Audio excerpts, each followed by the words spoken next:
Students, welcome back to my YouTube channel. तो हम लोगों ने 12 सीरीज़ को 12 पार्ट्स को कंप्लीट कर लिया और आज हम पार्ट 13 को कंप्लीट करेंगे, जिसमें कि सारी ट्यूब्स के बारे में बात करेंगे। जितने भी ट्यूब्स होती हैं, जितने क्वेश्चन कवर होते हैं उनको करते हैं। तो क्वेश्चन नंबर फर्स्ट को पढ़ते हैं पहले। और क्वेश्चन नंबर फर्स्ट कह रहा है, कोई नर्स चेक कर रही है रेसिडुअल फीडिंग होती है एक, है ना। Before administration of a bolus tube feeding a client with NG tube and obtain a residual amount of 150 ml and what is the appropriate action the nurse to take।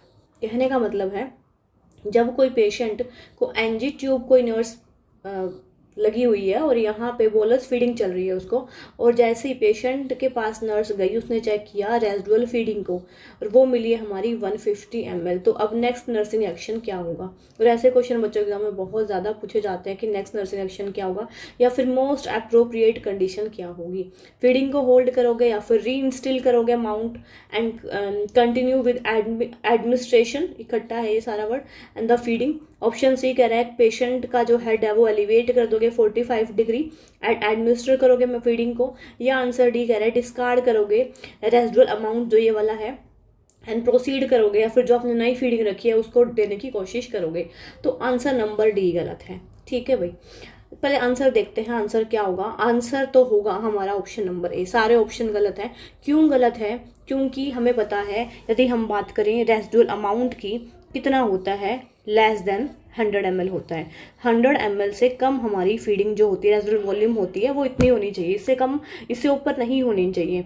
तो भाई ये कैसे पता लगेगा रेसिडुअल वॉल्यूम का कि 100 है 150 है? ये पता लगता है बच्चों, जब कोई पेशेंट एनजी ट्यूब को बोलते हैं नेसोगैस्ट्रिक ट्यूब, ये ट्यूब वहाँ पे यूज़ करते हैं या तो किसी पेशेंट का लवाज करना हो या फिर किसी पेशेंट का गवास करना हो। अब इनका मतलब क्या होता है भाई? लवास का मतलब होता है कोई पेशेंट ने कुछ भी इनहेल किया है, पॉइजन है, XYZ कुछ भी चीज़ लिया, उसको निकालना।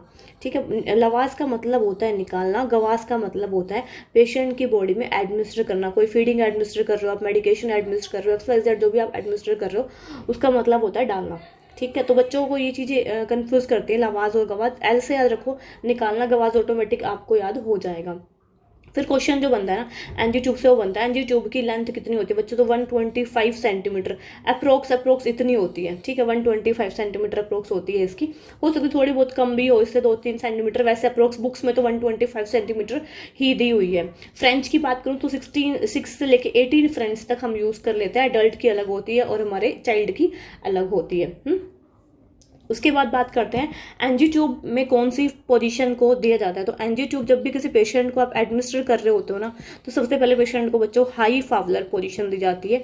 हाई फावलर पोजीशन में पेशेंट को बैठाओगे और फिर धीरे धीरे पेशेंट की नोज के थ्रू जो है हम इस ट्यूब को एडमिनिस्टर करते हैं। कहाँ तक? जिफॉइड प्रोसेस तक। ठीक है, जिफॉइड। ये सारे मैं आपको ना, सारे के सारे जो भी हमारे हमारे क्वेश्चन होंगे, मैं आपको आगे वीडियो चल रही है ना, उसके अंदर आपको सब दिखा दूंगी कौन कौन से इमेज बेसिस एग्जाम में आता है। तो बेसिक फर्ड प्रोसेस तक होती है ये हमारी। और जब भी किसी पेशेंट को फीडिंग देने जाते हैं तो हमारा फीडिंग जो होती है वो हमेशा रूम टेम्परेचर पे होनी चाहिए, ज़्यादा ठंडी नहीं होनी चाहिए, ज़्यादा गर्म नहीं होनी चाहिए, क्योंकि पेशेंट को क्या हो सकता है? पेशेंट को हो सकता है डायरिया, या फिर पेशेंट क्या कर सकता है? एस्पिरेट कर सकता है। ज़्यादा ही पेशेंट की रेसिडुअल वॉल्यूम बहुत ज़्यादा है। फॉर एग्जांपल जैसा अभी इसने बोला है 150 है, तो नॉर्मल कितनी होती है? 100 होती है। इससे ज़्यादा आपने फिर भी अपने पेशेंट को एडमिनिस्टर कर देना, इतनी होते हुए भी, 150 होते हुए भी आपने सोचा कि पेशेंट को दे देता हूँ तो पेशेंट एस्पिरेट कर जाएगा, इसलिए हमेशा होल्ड करना होता है फीडिंग को। और हमें मैं अपने क्वेश्चन क्यों आती हूँ कि हमें कैसे चेक करेंगे पेशेंट की रेसिडुअल अमाउंट कितनी है कितनी नहीं है। तो जैसे ही पेशेंट आपने चेक किया, आपने जा रहे हो फीडिंग देने के लिए और आपने देखा जो एनजी ट्यूब पेशेंट की एनजी ट्यूब है बच्चों, ठीक है, ये एनजी ट्यूब लगी हुई है पेशेंट की नोज में, तो आपने देखा यहाँ से ना जो ये वाला पोर्ट है ना, आपने इससे बाहर निकाल कर देखा, 50 ml की सिरिंज ले ली आपने, है ना, या फिर आप 100 ml की भी ले सकते हो। तो यहाँ पे आपने देखा कि भाई ये तो अप्रोक्स जो है हमारा 100 ml है, तो ठीक है। अब पेशेंट की बॉडी में दोबारा से उसको एडमिनिस्टर कर दोगे। जब आपको लगा ये 150 ml तक है, तो भाई दोबारा से आपको क्या करना है? आपको कुछ 2 घंटे तक, कब तक पूछते हैं, कब तक करोगे? तो एवरी 2 आवर्स तक आप इसको होल्ड करोगे। एवरी 2 आवर्स तक आप इसको होल्ड करोगे, उसके बाद ही आप पेशेंट को एडमिनिस्टर कर सकते हो। ठीक है, आगे चलते हैं। एक क्वेश्चन आता है, पेशेंट की जब भी आप ल्यूब्रिकेशन करते हो ना, तो कौन सी जेली यूज करनी चाहिए? वाटर सोल्यूबल जेली या फिर ऑयल सोल्यूबल जेली? तो या तो होता है हमारा वाटर सोल्यूबल या होती है हमारी ऑयल सोल्यूबल। तो बच्चों हमेशा वाटर सोल्यूबल जेली यूज़ करनी चाहिए। क्वेश्चन आया था एक बार 16 में, ऑयल सोल्यूबल जेली का यूज़ नहीं करना चाहिए क्योंकि ये वाली जो जेली ना स्लिप हो सकती है, ब्रोंकाई के अंदर जा सकती है, जिससे कि पेशेंट को निमोनिया होने का चांसेस हो सकता है। तो हमें सावधान रहना, अलर्ट रहना कि ऑयल बेस्ड नहीं होनी चाहिए, वाटर बेस्ड होनी चाहिए हमारी जो होती है हमारी जेली होती है। और हमेशा कितना लुब्रिकेंट करते हैं एनजी ट्यूब को 3 इंच तक लुब्रिकेंट करना होता है, ज़्यादा नहीं करना है, हमें 3 इंच तक करना है, ताकि जितना बॉडी में जा रही है वो कैसी हो, बिल्कुल वाटर सोल्यूबल जेली से पूरी की पूरी कैसे होनी चाहिए, कवर अप होनी चाहिए, ताकि पेशेंट को कोई भी प्रॉब्लम ना आए। और सिप्स ऑफ वाटर पेशेंट के बेड साइड रखोगे, पेशेंट को वाटर बेड साइड रखते हैं, पेशेंट को सिप्स ऑफ वाटर देते हैं जब हम पेशेंट को एनजी ट्यूब डाल रहे होते हैं। बहुत स्लो एडमिनिस्टर करना होता है। और हाँ, एक बात और ध्यान रखना, जब भी कोई पेशेंट कफिंग करे, ठीक है, फिर बोले अभी मुझे सांस लेने में दिक्कत हो रही है, तो हमेशा लाइटली ना पुल बैक करना होता है, ट्यूब को पूरी रिमूव नहीं करना होता है, पुल बैक करना होता है, थोड़ा सा हल्का सा बाहर निकालना, पूरा बाहर नहीं निकालना, खाली माइल्ड तरीके से आपको पुल बैक करना है। फिर दोबारा से जब तक पेशेंट का रेस्पिरेटरी कंडीशन सबसाइड नहीं हो जाती तब तक आपको रखना ही है, क्योंकि ऐसी कंडीशन नॉर्मली पेशेंट को एंजाइटी में फील होती है, तो पेशेंट कुछ ही सेकंड्स के अंदर नॉर्मल हो जाता है, इसीलिए हमें पुल बैक करना होता है। ठीक है, तो काफ़ी सारे क्वेश्चन लोगों ने ऐसे देखे, बहुत सारे क्वेश्चन हैं, लेकिन अभी क्वेश्चन को कवर कर लेते हैं। पहले क्वेश्चन नंबर है हमारा क्वेश्चन नंबर सेकंड कह रहा है, निमोथोरेक्स का क्वेश्चन है भैया।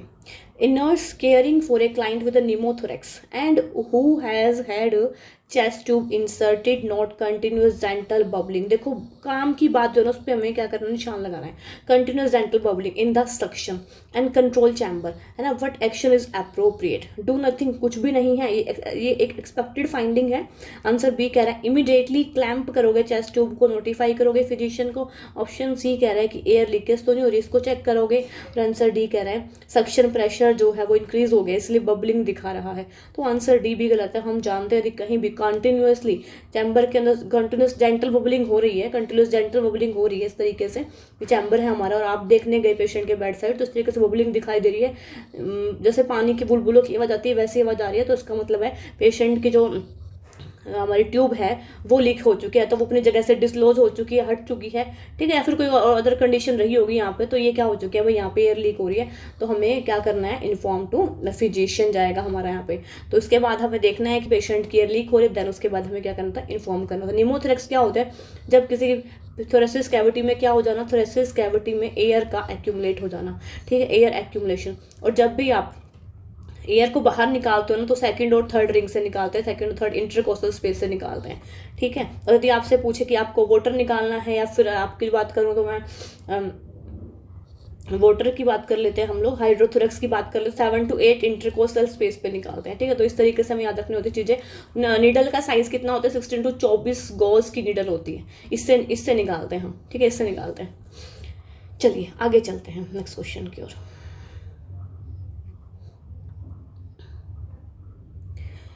Question is a very very important. Third number question कह रहा है, कोई रजिस्टर्ड नर्स है जो प्रिपेयर कर रही है इंसर्ट करने का एनजी ट्यूब को in adult client, and to determine the accurate measurement of the lungs of the tube to be inserted, the nurse should.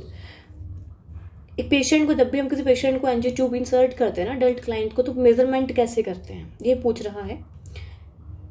Tube 10 inch की होनी चाहिए, मार्क करोगे ट्यूब को 32 इंच तक, या फिर ट्यूब को देखोगे टिप ऑफ द नोज से लेके मेजर करोगे extending by the tube of the ear lobe and then down to the xiphoid process तक। आंसर डी कह रहा है place the tube at the tip of the nose से लेके measure करोगे ईयर लोब तक, एंड देन फिर down to the top of the sternum.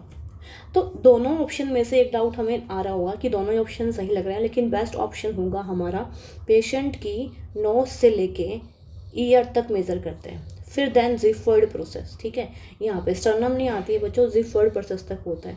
लेकिन हमारा जो नेक्स्ट क्वेश्चन ये होता है, एग्जामिनर ये पूछता है कि ऐसी कंडीशन में कन्फर्मेटरी कैसे पता करोगे कि पेशेंट का कन्फर्मेटरी जो है एनजी ट्यूब प्लेसमेंट हो चुकी है नहीं हुई है। तो देखो यहाँ पे ना ये बनाया हुआ है ये है चेस्ट एक्सरे। ये किसका है? ये चेस्ट एक्सरे है आपका एनजी ट्यूब का। तो आपको यहाँ पे ना ये दिख रही होगी हल्की सी, यहाँ पे ये ट्यूब आपको यहाँ से आती हुई यहाँ पे ये दिख रही है आपको।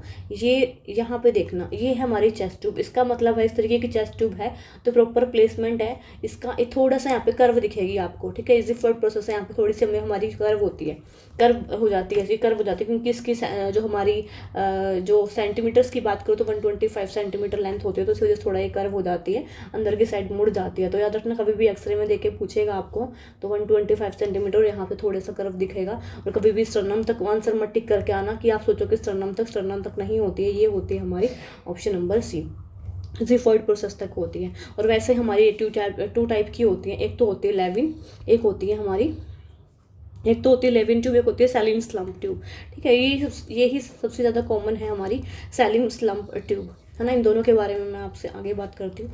चलो नेक्स्ट क्वेश्चन की ओर चलते हैं। Question number 4। A nurse is insert a NG tube in an adult client, and during the procedure the client began to cough and is difficulty breathing, and which of the following is the appropriate nursing action? कोई nurse insert कर रही है NG tube को adult patient के अंदर, और यहाँ पे बोला गया है ड्यूरिंग द प्रोसीजर के दौरान क्लाइंट ने क्या करना शुरू कर दिया? कफिंग करनी और डिफिकल्टी हो रही है, ब्रीथिंग में डिस्निया उसे देखने को मिला। तो यहाँ पे अप्रोप्रिएट नर्सिंग एक्शन क्या होगा? क्विकली इंसर्ट करोगे, आपके अंदर इंसानियत नहीं होगी तो आप ऐसा करोगे, ठीक है। नोटिफाई द फिजिशियन इमीडिएटली, देख लेते हैं इसको, हमारा फेवरेट ऑप्शन होता है वैसे भी है। Remove the tube and re insert when the respiratory distress subside, इसने ये बोला है ट्यूब को रिमूव करोगे, दोबारा से री इंसर्ट करोगे जब तक कि रेस्पिरेटरी डिस्ट्रेस सबसाइड ना हो जाए। अब बहुत सारे बच्चों को आंसर सी लग रहा होगा, और आंसर डी कह रहा है pull back on the tube, wait until the respiratory distress subside. मतलब पुल बैक करोगे, पूरी नहीं बैक करनी है, पुल बैक करनी है, और वेट करोगे जब तक रेस्पिरेटरी डिस्ट्रेस खत्म ना हो जाए। सबसाइड का मतलब होता है चीज़ों का खत्म हो जाना, जब तक वो रिजॉल्व ना हो जाए, सही ना हो जाए।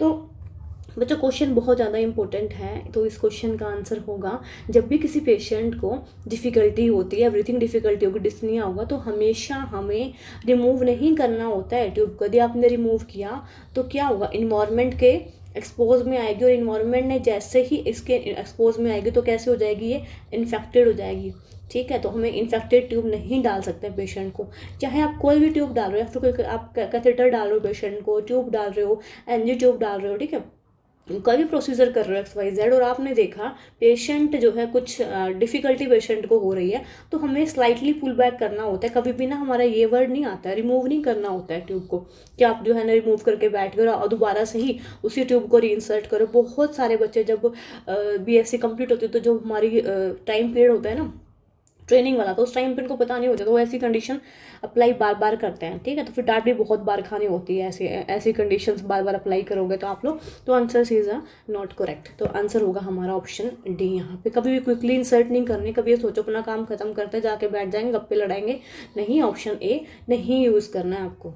नोटिफाई फिजिशियन इमिडिएटली, ये ऑप्शन भी हमारा सेकेंडरी होगा, लेकिन हमारा जो है प्राइमरी ऑप्शन जो है, हमारा फर्स्ट ऑप्शन जो है वो हमारा ऑप्शन फर्स्ट होगा, क्योंकि पेशेंट की लाइफ का सवाल है। यहाँ पे छोड़ के नहीं भागना है पेशेंट को, कि आप पेशेंट को नोटिफाई करने के लिए चले जा रहे हो, तो हमारा ये ऑप्शन होगा। अब जो है मैं आपसे बात कर लेती हूँ क्वेश्चन, यहाँ पे लेविन ट्यूब है और है सैलिन स्लम्प ट्यूब। लेविन ट्यूब में क्या होता है? एक सिंगल ल्यूमन होता है यहाँ पे, और सैलिन स्लम्प ट्यूब में क्या होता है? 2 ल्यूमन होते हैं, ठीक है। दोनों ही ट्यूब अपने आप में एक अलग रोल प्ले करती हैं, बहुत अच्छा रोल प्ले करती है। दोनों ही ट्यूब जो है कॉमन यूज़ होती है, कॉमनली यूज ये वाली दोनों ही ट्यूब होती हैं। वैसे तो और बहुत सारी ट्यूब्स होती हैं आपकी, जो है मिलर अबाउट ट्यूब भी होती है, एक तो होती है मिलर अबाउट ट्यूब होती है आपकी, ठीक है। एक सैंगस्टोन ब्लैकमोर ट्यूब होती है आपकी, और आपकी एक होती है लेविक्यूटर ट्यूब होती है आपकी, कैंटर ट्यूब होती हैं आपकी, बहुत सारी ट्यूब्स होती हैं।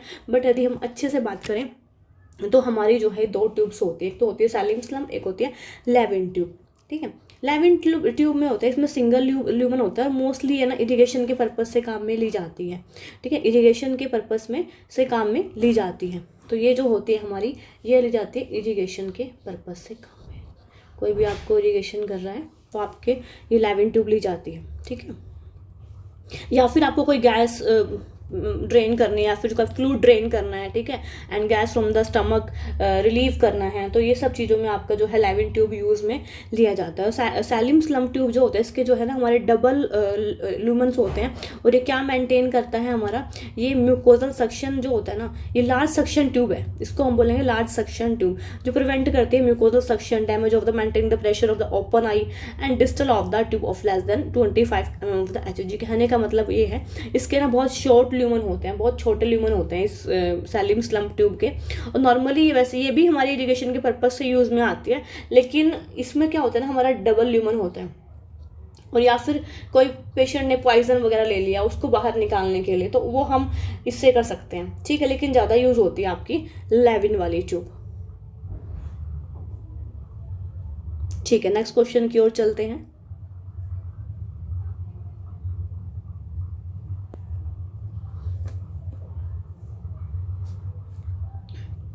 एक क्वेश्चन आता है सैलिम स्लम्प ट्यूब में जब हम इसको मेंटेन करते हैं, फिर कोई भी इरिगेशन हम इससे करते हैं, वैसे दोनों का हम इरिगेशन करना ही है, बट इससे तो हम कंटिन्यूस इरिगेशन कर सकते हैं, इससे कंटिन्यूस इरिगेशन नहीं कर सकते हैं, बस इतना समझो, इससे कंटिन्यूस इरिगेशन कर सकते हैं, इससे हम नहीं कर सकते हैं। ये क्या हो गया भाई, क्वेश्चन नंबर 5 था ना हमारा।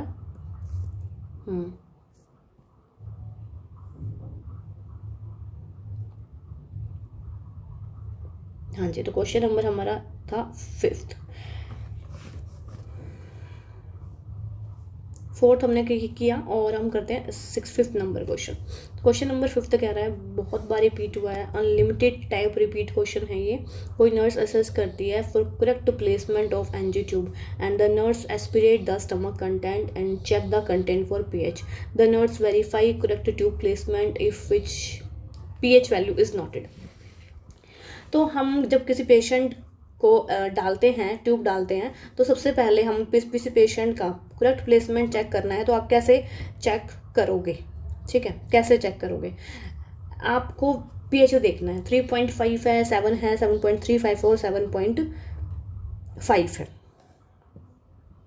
तो आप लोग जानते होंगे कि हमारा जो स्टमक का pH होता है वो कैसा होता है, वो एक एसिडिक नेचर होता है, ठीक है, और इंटेस्टाइनल की बात करूँ मैं, इंटेस्टाइन की, तो वो क्या होता है, एल्कलाई होता है। तो बच्चों याद रखना, जब भी आपको ऐसे क्वेश्चंस दिखाई दें तो हमेशा हमें pH जाएगा कितना, 4 से कम होता है, लेस देन 4 होगा। यदि हमारा pH 6 आया तो इसका मतलब जो हमारी ट्यूब है वो इंटेस्टाइन में चली गई है, ठीक है, इंटेस्टाइनल जो है उसका प्लेसमेंट हो चुका है, तो यहाँ पे हमारा ऑप्शन 6 नहीं होगा, हमारा ऑप्शन होगा 3.5 आंसर। ठीक है, आगे चलते हैं नेक्स्ट क्वेश्चन पे।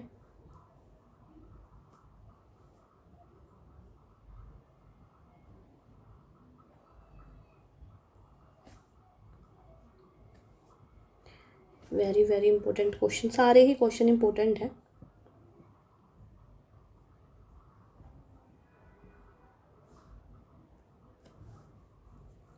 क्वेश्चन कह रहा है यहाँ पे NG ट्यूब डाली हुई पेशेंट को, और नर्स इंस्ट्रक्ट कर रही है क्लाइंट को कि to do which of the following just before the nurse remove the tube. Tube को रिमूव करने से पहले नर्स क्या कहेगी पेशेंट को, एक्सेल करने के लिए कहेगी, इनहेल एंड एक्सेल क्विकली, मतलब जल्दी जल्दी इनहेल एंड एक्सेल करो। पेशेंट को कहेगी डीप ब्रेथ लेके होल्ड करो, पर पेशेंट को कहेगी वाल्सलेवा मैन्यूवर को परफॉर्म करो। तो आप लोगों को आंसर डी भी लग रहा होगा, आप लोगों को कुछ बच्चों को आंसर सी भी लग रहा होगा, कि अपने मन में सोच रहे होंगे कि हम जानते हैं आंसर सी या आंसर डी जो है वो सही है। तो इस क्वेश्चन का आंसर होगा बच्चों हमेशा 3 to 6 सेकेंड के लिए पेशेंट को बोलते हैं अपनी ब्रेथ को होल्ड करो। जिसको आंसर डी लग रहा है वो बिल्कुल गलत है। क्यों? क्योंकि ये जो कंडीशन है बच्चों चेस्ट ट्यूब में यूज़ होती है, चेस्ट ट्यूब के अंदर, ठीक है। कोई पेशेंट को आप चेस्ट ट्यूब बाहर निकालो तो वहाँ वाल्सलेवा मैन्यूवर का यूज़ किया जाता है। वाल्सलेवा मैन्यूवर के अंदर 3 चीज़ें आती हैं। क्या आती है? Take a deep breath, patient को कहोगे गहरी सांस लो, पेशेंट को कहोगे होल्ड रखो, होल्ड इट, एंड पेशेंट को कहोगे बियर डाउन। यदि आपको पता है तो 3 चीज़ें आती हैं। कभी क्वेश्चन आ सकता है एक्सेप्ट कौन सी नहीं होगी, तो कुछ भी दे सकता है। डीप पेशेंट को बोल सकता है इन, यहाँ पे आप ऑप्शन में इनहेल और एक्सेल भी हो सकता है। तो वाल्सलेवा मैन्यूवर के अंदर 3 चीज़ें आती हैं, deep breath, hold it and bear down. तो 3 चीज़ें आपको पता होनी चाहिए, ठीक है। ये 3 ही होती है, इससे चौथी चीज़ कोई नहीं होती, 3 चीज़ें ही होती है जो हमें याद रखनी होती है। इस क्वेश्चन का आंसर होगा take a hold deep breath, और 3 से 6 सेकंड के अंदर ही पेशेंट की जो ट्यूब होती है वो निकाल ली जाती है। चलो नेक्स्ट क्वेश्चन की ओर चलते हैं।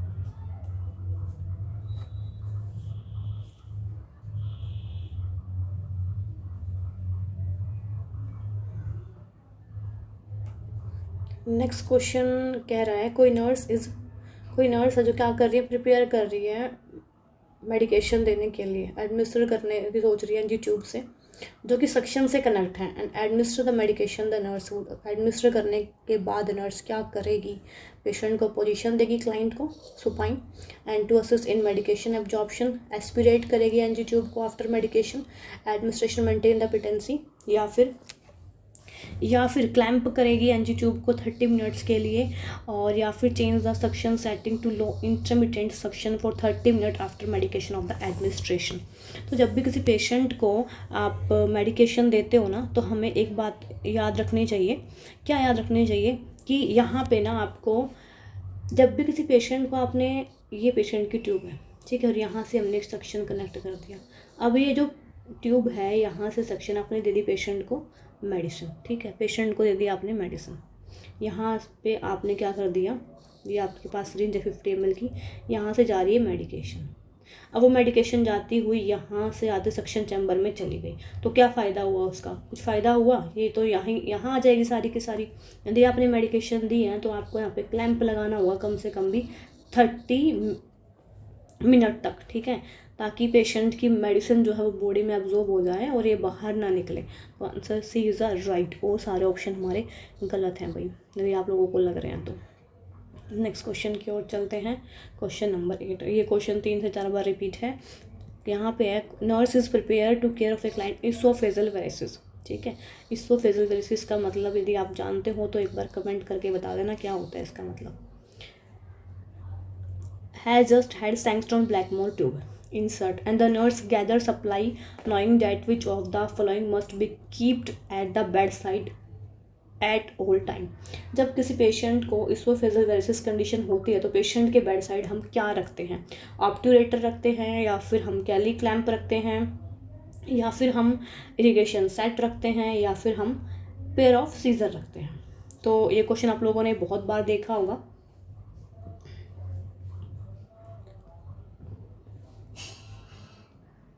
तो आप लोगों को इसका क्वेश्चन का आंसर क्या लग रहा है?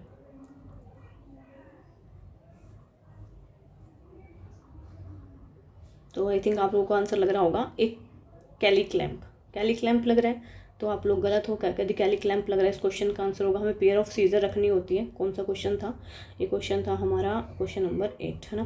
तो यहाँ पे हमें पेयर ऑफ सीजर रखनी होती है। क्यों रखनी होती है? क्योंकि जो ये स्टैंगस्ट्रॉम ब्लैकमोर ट्यूब होती है ना, ये स्पेशली ब्लीडिंग को कंट्रोल करने के लिए दी जाती है। ब्लीडिंग को क्या करती है, ये कंट्रोल करती है, उसे क्या करती है, कंप्रेस करती है, सप्रेस करती है, दबा देगी। तो यहाँ पे पेशेंट को क्या होती है, एयरवे ऑब्स्ट्रक्शन होनी शुरू हो जाएगी इस कंडीशन के अंदर, एयरवे ऑब्स्ट्रक्शन। तो फिर क्या करेंगे हम, पेशेंट की जो ये ट्यूब है ना उसको एक पूरी की पूरी कट कर देते हैं इमीडिएटली। तो आंसर नंबर होगा डी, इरिगेशन सेट या कैली क्लैंप ऑब्ट्यूरेटर आपका आंसर सही नहीं होगा। नेक्स्ट क्वेश्चन की ओर चलते हैं। ये मुझे बता देना इसोफेजल वेरिसिस कौन सी कंडीशन है, जीआई की कंडीशन होती है, ठीक है, और इसमें क्या होता है। वैसे इसमें बता दूँ आपको पोर्टल हाइपरटेंशन देखने को मिलती है, पोर्टल हाइपरटेंशन। फिर भी एक बार कमेंट कर देना, नहीं आता है तो फिर हम लोग नेक्स्ट वीडियो में देख लेंगे। नेक्स्ट वीडियो में मैंने प्रीवियस वीडियो में क्वेश्चन आपसे पूछा था आईवी साइट वाला, आए तो हैं 2-3 बच्चों के कमेंट।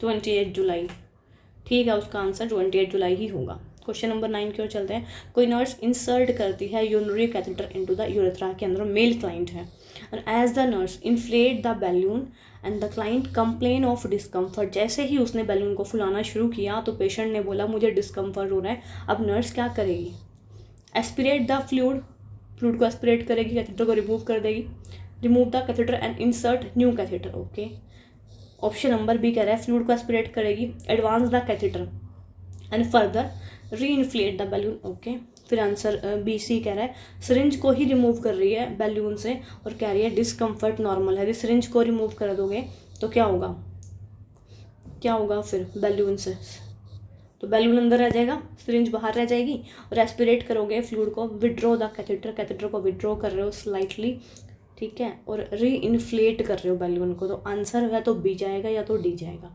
मैंने आपको प्रीवियस वाले क्वेश्चन में बताया था, अब ये क्वेश्चन आप लोग बताओगे मुझे ऑप्शन में, ठीक है।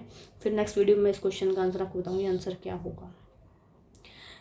नेक्स्ट क्वेश्चन की ओर चलते हैं। आई थिंक नेक्स्ट क्वेश्चन भी यही होगा हमारा।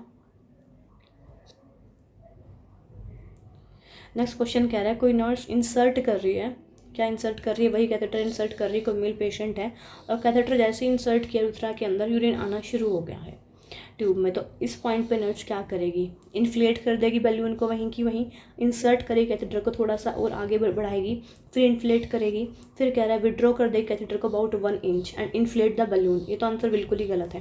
और आंसर डी कह रहा है इंसर्ट करेगी कैथेटर को until resistance is meet and inflate the balloon. तो बच्चों पता है जब भी किसी पेशेंट के भी उसने जो कैथेटर डाला है ना वो कहाँ डाला है, अभी डाला है हमारी यूरेथ्रा के अंदर, मतलब मेल पेशेंट जो है उसमें जो यूरेथ्रा है उसमें डाला है।